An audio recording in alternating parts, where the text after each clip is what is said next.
Oui. Voilà, on est dans une période qui peut nous interpeller et en tout cas réveiller certaines de nos peurs. On réagit tous différemment par rapport à la peur en fonction de notre histoire, nos expériences de vie, notre personnalité. On est dans une période très instable avec beaucoup d'incertitudes qui peut en réveiller certaines. Donc, on peut avoir peur de la maladie pour soi, pour ce qu'on aime, pour son activité professionnelle, pour l'avenir. Donc, beaucoup de choses beaucoup de peurs peuvent être réveillées actuellement. Et pour autant, on voit que la vie continue, vos clients continuent à avoir des besoins et de nouvelles opportunités qui émergent.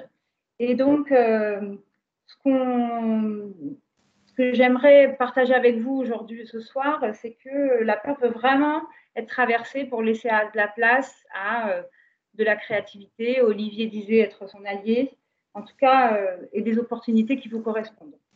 Donc, on va vraiment regarder dans ce webinaire quels sont les mécanismes et des pistes concrètes. Et merci Sylvie d'avoir affiché. Donc, on va travailler en duo avec Sylvie qui va faire défiler les slides.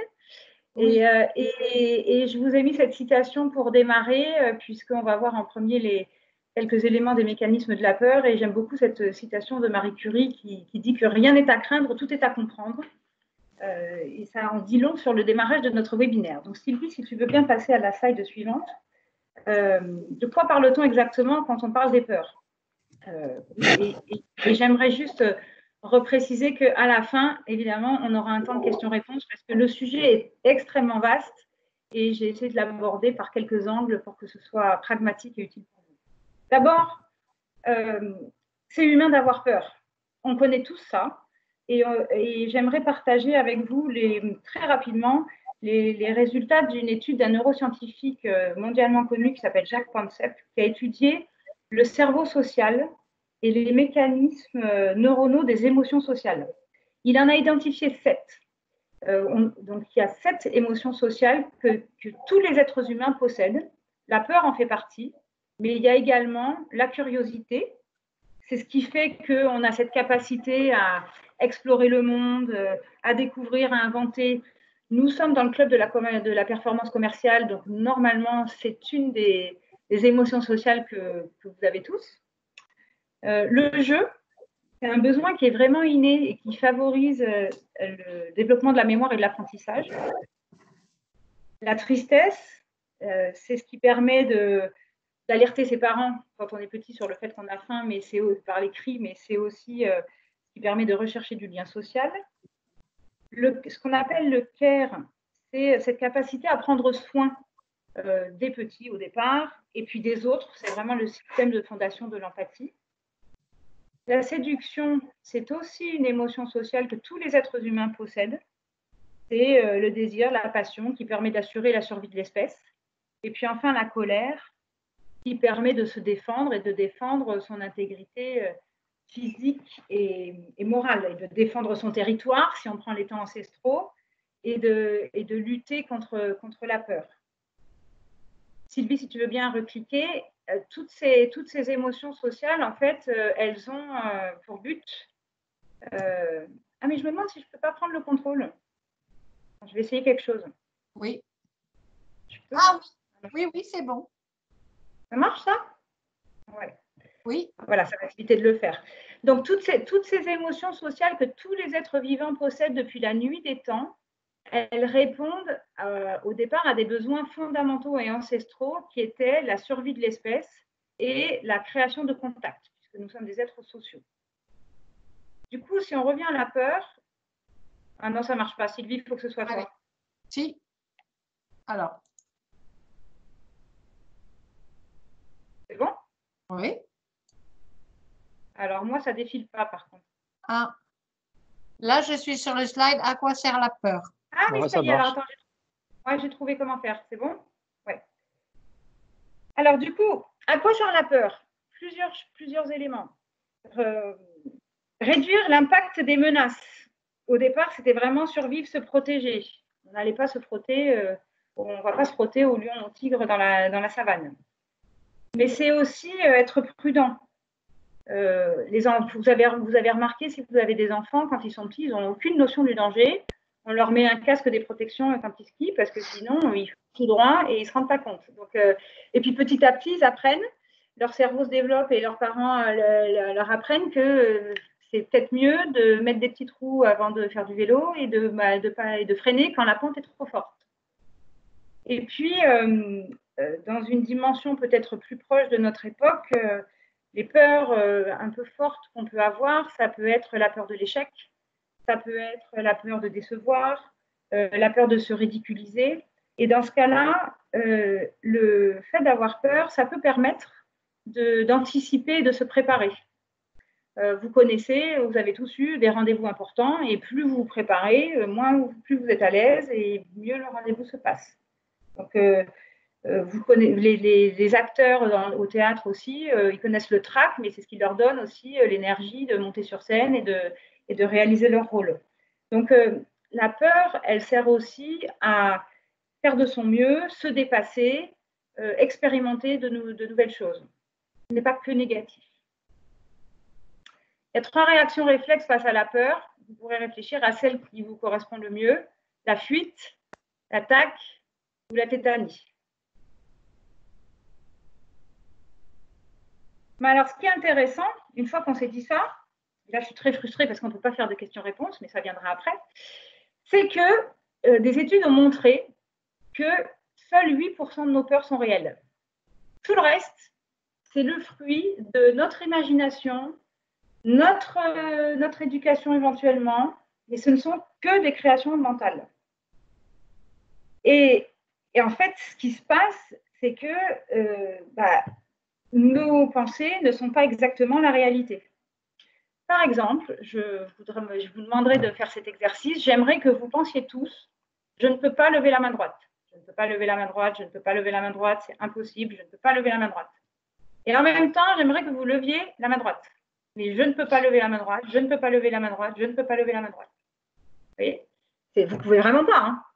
Moi, elle est levée là. Donc, c'est pour vous montrer que voilà, il faut vraiment être conscient que quand vous avez peur de quelque chose, demandez-vous est-ce que vous arrivez à lever la main. Alors, qu'est-ce qui se passe concrètement? Donc, du coup, ce que ça veut dire, c'est que c'est vraiment en votre pouvoir à chacun de mettre votre pensée au service de vos envies et de vos intentions plutôt que de vos peurs. Ça, c'est une première chose vraiment très, très importante.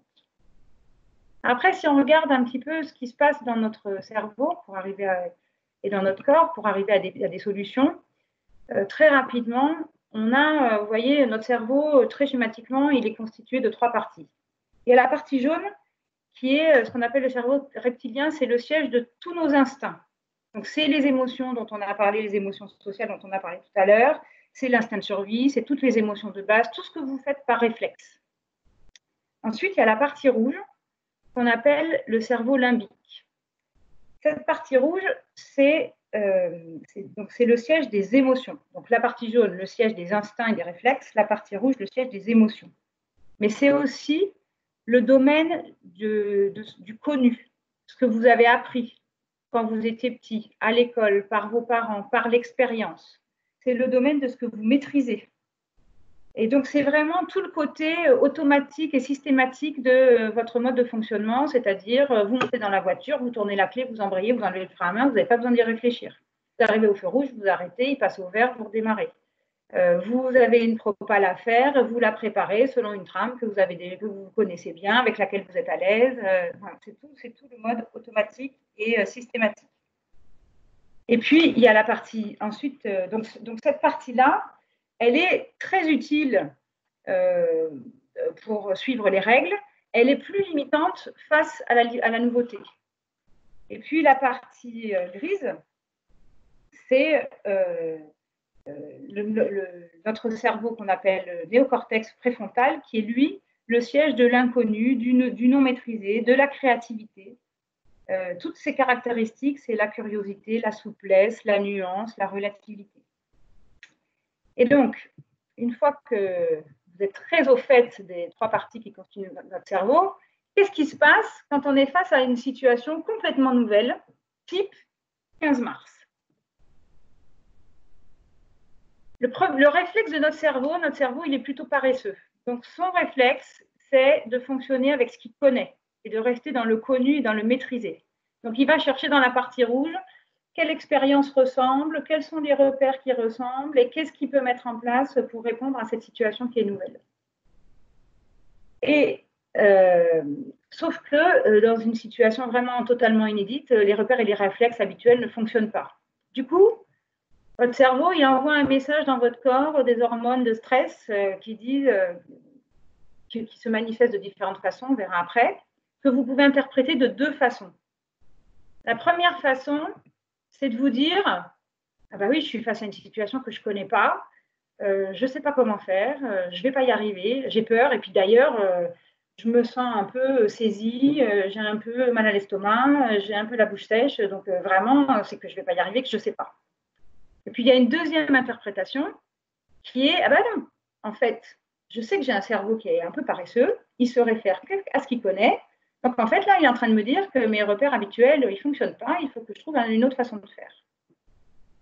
Et ça marche aussi dans les situations que vous avez pu vivre par le passé, qui ne se sont pas forcément bien passées et que vous êtes amené à revivre. Par exemple, vous développez une nouvelle offre commerciale, vous avez rendez-vous avec un client, et puis ça ne se passe pas bien, il n'accroche pas du tout. Il peut y avoir plusieurs raisons à ça. Il n'accroche pas parce que votre offre elle est mal ficelée et elle ne correspond pas à son besoin. Mais ce rendez-vous, il peut aussi mal se passer parce que ce jour-là ou à ce moment-là, le client, il n'est pas disponible, il n'est pas à l'écoute. De toute façon, il n'a pas les budgets. Et quel que soit ce que vous alliez lui présenter, il allait de toute façon pas bien vous recevoir. Ça, vous ne le savez pas forcément. Mais par contre, vous, ce que vous retenez de l'expérience, c'est que vous avez créé une nouvelle offre et puis ça s'est hyper mal passé au premier rendez-vous.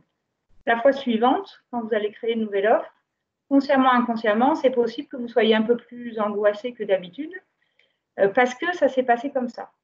Alors qu'en fait, rien ne dit que le prochain rendez-vous va mal se passer. Donc, voilà. J'aurais envie de vous demander si c'est clair, mais vous ne pouvez pas me répondre. Donc, je continue. Alors, il y a deux très bonnes nouvelles par rapport à ça. C'est que des études très, très poussées sur le fonctionnement du cerveau montrent que nous avons des capacités d'adaptation et d'apprentissage tout au long de notre vie. Si vous êtes intéressé un peu au sujet, vous savez que la théorie qui disait que nos neurones ils se développaient jusqu'à 20 ou 25 ans et qu'après ils ne faisaient que se dégrader, elle est fausse. Et qu'avec qu'on a la capacité d'apprendre des choses nouvelles toute notre vie, de créer des nouveaux neurones et des nouveaux chemins dans notre cerveau tout au long de notre vie. Et puis, il y a une autre étude qui a montré qu'il existe une zone dans notre cerveau qui fait le lien entre la partie rouge et la partie grise, donc entre nos émotions et le rationnel. Et donc, on peut ne pas être envahi que par les émotions et mettre un peu de rationnel dans nos peurs. Alors, du coup, voilà, il est vraiment possible de transformer vos peurs et vos stress en énergie positive et motrice. Alors, avant de passer aux solutions rapidement, on a parlé des peurs. C'est une émotion, un pic et puis ça passe. Et puis, il y a le stress qui est un sentiment de peur qui s'installe un peu plus dans la durée et qui est alimenté par une accumulation d'informations ou d'expériences négatives. Je vous en parle parce que là, on est beaucoup sur le Covid, mais ça fera peut-être écho à des expériences que vous avez déjà vécues. Les peurs, vous pouvez les alimenter. Plus vous regardez des infos anxiogènes et plus vous êtes anxieux. Et ça peut alimenter votre stress. Et c'est des choses auxquelles vous pouvez être attentif. On va le voir juste après. Qu'est-ce qui se passe quand vous avez peur de quelque chose ou que vous êtes un peu anxieux, que vous avez du stress? Qu'est-ce qui se passe dans votre corps? Il y a des effets physiologiques. Je le disais, vos mains tremblent, vous avez le cerveau complètement blanc, vous avez la bouche sèche, vous avez mal au ventre, vous dormez mal. Il y a des effets hormonaux. Le cerveau envoie des messages et notamment libère beaucoup de cortisol, qui est une hormone dont on mesure le taux dans le sang. Parce que si vous êtes sous stress permanent, très haut, pendant très longtemps, votre taux de cortisol il augmente et c'est mauvais pour votre santé. Mais on va voir qu'on peut générer d'autres hormones qui dissolvent le cortisol. Et puis donc, comme je vous disais, ce qui se passe dans votre corps, c'est que vous activez des récepteurs au stress et plus vous les activez, plus ils demandent du stress. C'est un peu comme la nicotine. Et du coup, plus vous êtes stressé et c'est un peu le cercle vicieux. Mais vous pouvez choisir de diminuer vos récepteurs au stress, de transformer vos peurs et de ne pas vous laisser envahir, de ne pas les entretenir. Et comme on l'a vu, vous êtes câblé pour pouvoir le faire. Alors, les pistes, quelles sont les pistes que vous pourriez avoir pour traverser vos peurs et en faire vos alliés? Moi, je dis souvent, je peux me permettre de t'interrompre parce que j'adore ce passage. Je dis souvent à mes enfants que quand est-ce que les enfants, avec l'école, etc., ils stressent, sont inquiets. Enfin bref, d'abord c'est humain, puis les enfants, je trouve qu'ils l'expriment parfois mieux que nous. Et je leur dis que 9 fois sur 10, même plus que ça, ce pourquoi ils stressent, ça se réalise jamais. Les peurs qu'elles ont, finalement, ça se matérialise pas. Oui. Quand on leur dit ça régulièrement, dans le temps, ils s'aperçoivent que finalement c'est vrai. Et ça aide peut-être à faire baisser un peu le niveau de stress et de peur. Mais tu as complètement raison. Et puis par rapport à ce que tu décris, tu peux le prendre aussi autrement. Et si vraiment ils ont une peur, tu vois, tu peux aussi aller jusqu'à leur dire, OK, alors imaginons que ça arrive. Et qu'est-ce qui se passe? Eh oui. Et là, ils vont penser, et d'ailleurs c'est une des pistes, ils vont penser à un certain nombre de choses, ils vont se dire, ah bah oui, mais alors du coup, je pourrais réagir comme ci, ou je pourrais demander ça à un tel, et puis du coup, ah bah oui, donc finalement, je m'en sortirai finalement pas si mal, et du coup, la peur diminue. Alors, il y a aussi un autre truc, une autre question ou une autre situation. Quand j'étais commercial, et je continue à en faire du commercial, bien évidemment, mais ça m'arrive moins maintenant, mais ça m'arrivait fréquemment, notamment au début de ma carrière professionnelle. Quand j'attendais la réponse à un appel d'offres, ou quand j'attendais la réponse d'un client, et donc on doit appeler le client, ben voilà, vous deviez décider aujourd'hui, etc., etc. Et là, j'avais le trouillomètre au maximum. C'était l'angoisse d'appeler le client. En fait, c'était l'angoisse de la réponse négative, j'imagine. Complètement. Et ça, pour ceux qui ont fait, qui fait du commercial et qui n'a pas vécu ça, l'angoisse de la réponse. Alors, ça m'arrive encore de nos jours, à des degrés moindres, hein, mais je me revois sur les plateaux de vente, les jours où on avait les grandes décisions, tu vois. On avait tous, c'est du délire, ça. Et qu'est-ce que tu faisais pour que ça baisse, que le niveau baisse? À l'époque, rien. J'appelais et puis je me prenais la réponse à la figure. Voilà, maintenant j'ai pris de la bouteille. Avant, j'étais obsédé par l'argent, maintenant plus du tout.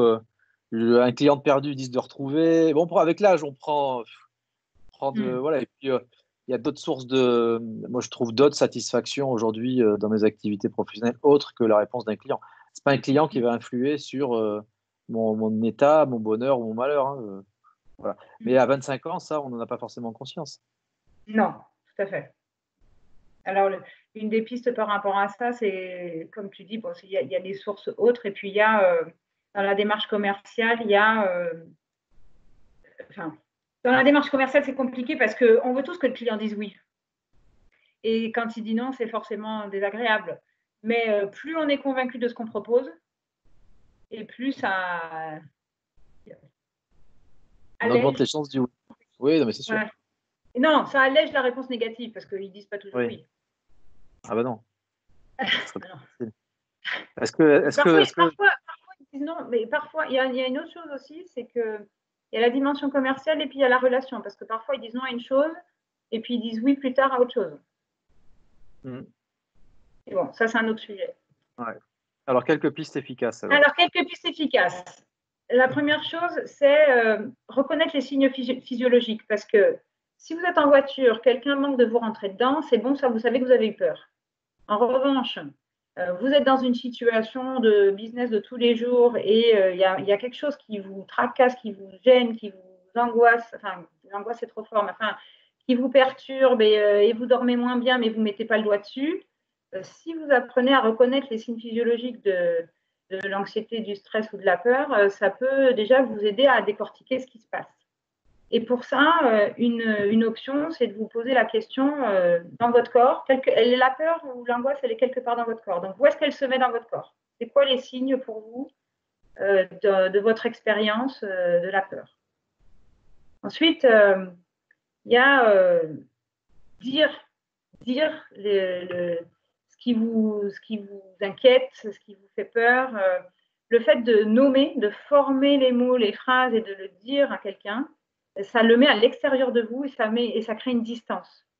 Et rien que de le dire, déjà, ça met votre cerveau dans un mode recherche de solution. Alors que si vous le gardez à l'intérieur de vous, vous tournez comme le hamster dans sa roue et c'est plus difficile d'en sortir. C'est le fameux, c'est le fameux pour les filles, raconte à une copine. On s'en moque parfois, mais ça marche pas mal. Ensuite, on a vu que les peurs, elles pouvaient être très irrationnelles et que c'est vraiment purement émotionnel. Et dans ce cas-là, une des options, c'est vraiment d'amener du rationnel dans l'irrationnel.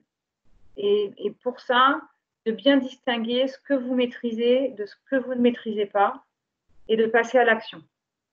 Par exemple, moi j'ai eu plusieurs clients pendant cette période qui s'inquiètent pour leur chiffre d'affaires et comment ça va se passer, la baisse de chiffres. Je pense que c'est une peur qu'on partage beaucoup. Alors je crois qu'il y a un petit problème parce que ça avance trop vite. Voilà. Pardon. Et donc, dans ce cas-là, la solution, donc la peur par rapport au chiffre d'affaires, dans ce cas-là, comptez.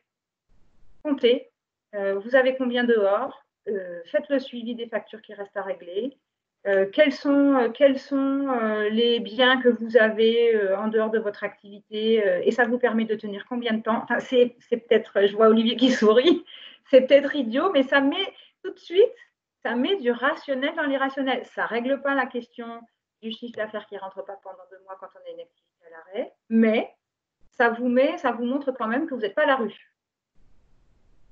Par exemple. Oui, c'est la discussion que j'ai eue avec un client dans l'après-midi, voilà, qui est à l'arrêt et puis qui essaye de relativiser finalement et de remettre un peu de perspective et d'arrêter de regarder dans le rétroviseur. J'ai fait tant de chiffre d'affaires il y a 1 an à la même période, aujourd'hui j'ai baissé. Donc si on reste omnibulé par ça, forcément, on reste c'est plus difficile. Ouais, voilà. C'est ça. Après, il y a des situations qui restent quand même très compliquées, mais bon. Et c'est pour ça que je mets beaucoup de guillemets et que j'essaye de ne pas être caricaturale dans les pistes que je vous propose, mais en même temps, j'essaye d'être pragmatique néanmoins. Mais je suis d'accord, il y a des situations très compliquées, je ne le minimise pas du tout. Autre piste, c'est identifier ce qui fait disparaître votre peur et vos stress. Ça peut être plein de choses différentes. Vous rassurez auprès d'autres personnes, il y a des personnes qui vous font du bien, avec qui vous vous sentez bien, vous vous sentez à l'aise. Ça peut être, vous avez besoin de vous préparer, de tester vos idées, vos présentations, et du coup, vous vous sentez mieux. Ça peut être couper ou limiter les sources anxiogènes. Arrêtez d'écouter BFM Business qui vous dit que les derniers chiffres du PIB et de compagnie, c'est ceci et cela. Ça peut être aussi identifier qui ou ce qui vous fait rire ou ce qui vous donne confiance. Parce que autant la peur alimente la peur, autant le rire alimente le rire et la confiance alimente la confiance. Donc, vous pouvez réfléchir à ces aspects-là et ça peut vous sortir de la spirale de la peur. C'est intéressant ton slide là. Et puis, il y a peut-être d'autres choses auxquelles vous pensez. Ça vous donne sûrement d'autres idées compte tenu de vos expériences pour vous détourner de la peur et vous mettre dans une dynamique plus positive et plus constructive. On est presque à la fin. Je serai à l'heure, Olivier, hein, c'est bon. Et ensuite, je vous disais tout à l'heure que dans une situation donc, de peur ou de stress, votre cerveau, il envoie une hormone qui s'appelle le cortisol, qui fait que, vous avez l'impression que vos pensées, elles sont complètement diffuses, vous ne pouvez plus réfléchir, etc. Et il existe une autre hormone qu'on appelle l'hormone du plaisir, par ailleurs, ce qui ne gâche rien, qui s'appelle l'ocytocine. Et donc, dans des périodes d'incertitude ou d'anxiété, vous pouvez prendre soin de vos sources d'ocytocine et elles sont extrêmement nombreuses. Alors, vous les avez là. Il y a évidemment l'exercice physique, le sport, le yoga, la méditation, enfin tout ce qui fait bouger votre corps et qui vous évite de ressasser vos pensées. Mais il y a aussi tout ce qui concerne la douceur, les mots doux, vous savez, les câlins, les enfants. Vous savez, quand vous prenez des enfants, je reviens sur les enfants, mais quand vous prenez un enfant dans vos bras et vous le gardez pendant 20 secondes, au départ, il est super. S'il est stressé au départ, il devient tout mou, tout. C'est parce que 20 secondes d'un câlin, ça libère de l'ocytocine et ça le détend. C'est pareil pour les adultes. Les sources de chaleur sont aussi utiles, donc les bains, les coussins chauds. La presse à sauter. Alors, je vais faire de mémoire. Voilà, je vais. Comment ça se fait? Ah non, c'est toi, Sylvie, qui a la main. Donc, les sources de chaleur, l'écoute, les dons, les choses que vous faites gratuitement, par plaisir, pour aider. Dans la slide, vous avez dû voir les orgasmes aussi. Je vous le dis, ça peut servir. Et puis, pour finir, alors, vous me donnez juste une seconde pour que je retrouve. Sylvie, tu l'as pas, hein, la slide. On a perdu Sylvie, en fait. Non, elle est là, mais elle a son micro. J'avais coupé le micro, excusez-moi. Je remets je ne sais pas pourquoi, à la fin, en fait, les slides sont passées toutes seules. Je n'ai rien fait. C'est pas grave, il en reste une. Vraiment, il en reste une. Alors, attends, j'y vais. Alors, je reprends la main. C'est Teams. J'y suis, Sylvie, si tu veux. Ah, comme tu veux. Ouais, regarde, ça y est, j'y suis. Du coup, et après, les sources d'ocytocine, et pour terminer, quand on parle de peur… Dans les sources d'ocytocine, il y a les pleurs. Ça veut dire que pleurer, ça fait du bien. Oui, il y a les pleurs, tout à fait. Pleurer, ça fait du bien, bien sûr. Ça relâche les tensions, bien sûr. Les regards aussi. Vous savez, quand on est avec quelqu'un et qu'il y a une écoute particulière ou un regard particulier, bah, tout de suite, ça peut vous calmer et ça peut calmer vos angoisses. Les mots doux, les mots tendres, douceur.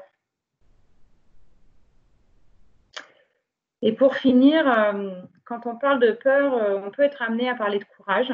Je vous ai mis cette citation de Nelson Mandela que j'aime bien, qui dit « J'ai appris que le courage, ce n'est pas l'absence de peur, mais la capacité à la vaincre ».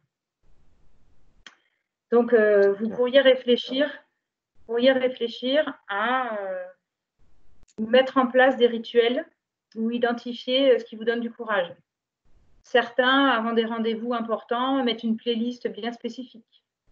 Certaines ont une paire de chaussures fétiches pour des rendez-vous importants. Certains ont une veste qu'ils mettent, pareil. Vous voyez, donc vous pouvez réfléchir à tout ce qui vous permet de vous donner du courage. Moi, j'ai un truc qui marche super bien. Alors, ça marche pour moi. Oui. Mais quand je dois faire, par exemple, une présentation ou quand j'ai un rendez-vous important chez un client, mais pas que, et donc j'ai besoin de me raccrocher à une expérience déjà vécue dans le passé qui a été positive et qui s'est bien passée. Et pour ça, en fait, je prends mes mains et je les serre comme ça.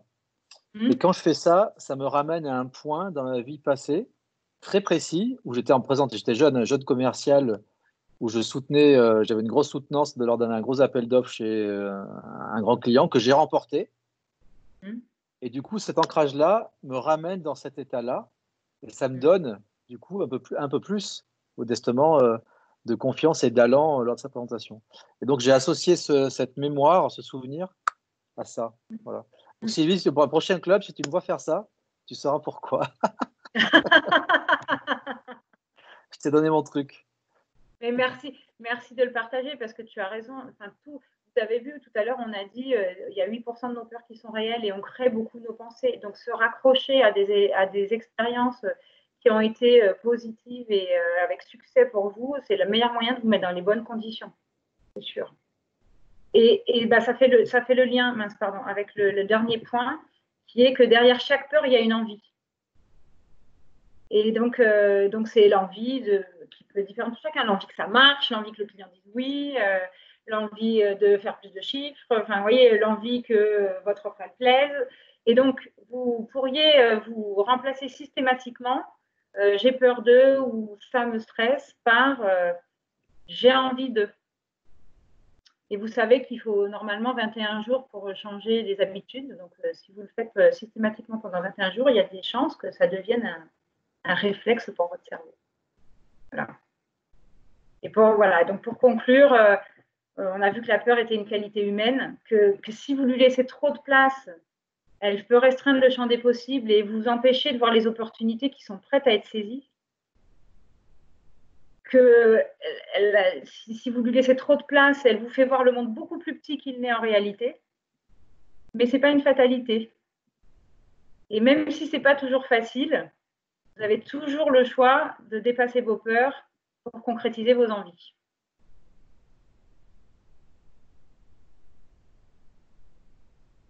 Des Super. Questions? Merci. Je t'ai beaucoup interrompu. Je t'ai posé. Non, mais c'est bien. Moi, j'aime bien quand c'est interactif. Je me suis permis. Alors oui, le webinaire, c'est toujours un exercice qui reste difficile parce qu'on parle à son écran et on n'a pas l'interactivité qu'on a habituellement avec le reste des personnes. Et écoute, donc, tu as un message de Nathalie qui te remercie, qui trouve. Pas Nathalie, Valérie, pardon. Valérie. Ton webinaire très constructif. Merci. Donc, tu as pas mal de témoignages. Smart Business, merci, c'était très intéressant. Bon, écoute, oui, un grand merci, Nathalie. Sylvie, je crois que tu as enregistré le webinaire. Oui. D'accord, donc on aura un accès, après, on aura droit au replay. Voilà. Ouais. Tu le communiques sur comment on y accède Alors, en fait, déjà, on a l'avant-dernier webinaire que l'on doit mettre en ligne, donc c'est en cours en fait. Et après, on communiquera, j'imagine, sur les réseaux sociaux. Voilà, ça c'est notre service com qui s'occupe de ça. D'accord. J'ai Lauriane qui nous dit merci de ces infos, j'ai une présentation prochainement, j'ai des bons conseils à appliquer. Très bien. Voilà, Sébastien qui dit merci beaucoup, très utile. Je te dis tout en vrac. Tania, merci, très intéressant. Je vais pratiquer le j'ai envie pendant 21 jours. Très bien, très bien. Alors, sur le j'ai envie pendant 21 jours, je repartage avec vous un truc. Alors, vous allez me prendre pour un taré, mais c'est pas grave, j'assume. Voilà. C'est suite à un bouquin que j'avais lu d'un de mes mentors qui s'appelle Zig Ziglar. Bref, je partage avec vous. Il proposait l'expérience suivante pour essayer de vaincre les sautes d'humeur pendant les journées ou les matins où on se réveille, on n'a pas la pêche, etc. Moi, ça m'arrivait souvent. Et ce qu'il propose Zig Ziglar, c'est quand on se réveille le matin, tout de suite, de manière expressive, d'exprimer. Alors, votre conjoint vous prend pour un taré après, mais c'est pas grave, on assume. J'ai la pêche, je vais passer une très bonne journée. Cette journée va être incroyable. Et de le faire pendant 30 jours, enfin 21 jours, 30 jours, tous les matins. Eh ben, je vous garantis que si vous le faites, à un moment donné, ça imprime et on arrive à vaincre ce syndrome où il y a des matins, on se lève, on ne sait pas pourquoi, on n'est pas bien, on est moins bien. Voilà. Ça, c'est des petits trucs, mais très, très pratiques. Et ça fonctionne. Parce que s'il y en a bien qui n'étaient pas du matin, c'est bien moi. Donc, ça fonctionne vraiment. Donc Lauriane nous dit, tu vois, du coup, réaction de Lauriane, le sourire forcé au réveil pendant qu'on s'étire est très efficace aussi. Ça relève du même principe. Tout à fait, Lauriane. Merci pour cette remarque. Ou vous dire qu'est-ce qui va être bien dans cette journée. Alors Valérie, je fais un webinaire dans 15 jours. Voilà, donc, tu partages. Voilà, je te dis, partager d'autres trucs. Non, mais voilà, je rebondis. Oui, tu as raison. Voilà. Écoute, on a dépassé de 3 minutes, c'est super. Nathalie, un grand merci pour cette présentation et d'avoir traité ce sujet de manière pragmatique. Ça, c'est intéressant parce que c'est jamais évident. Et de t'être prêté à l'exercice du webinaire, voilà, moi, tu pourras dire j'y étais moi aussi pendant le Covid. Merci à vous. Moi, je suis très contente d'être avec vous parce que voilà, la performance commerciale, j'y crois. Et puis les aspects pratiques, si ça peut vous être utile, c'est parfait. Donc, vous pouvez retrouver tout l'agenda des prochaines manifestations, webinaires, en live, en vrai, en présentiel, sur les réseaux sociaux, page de UPE 13, page des DCF, sur mon profil si vous me suivez. Un grand merci. Je vous dis à bientôt. Bonne soirée. À bientôt et merci à vous. Au revoir. Au revoir. Merci pour les slides. Au revoir. Salut.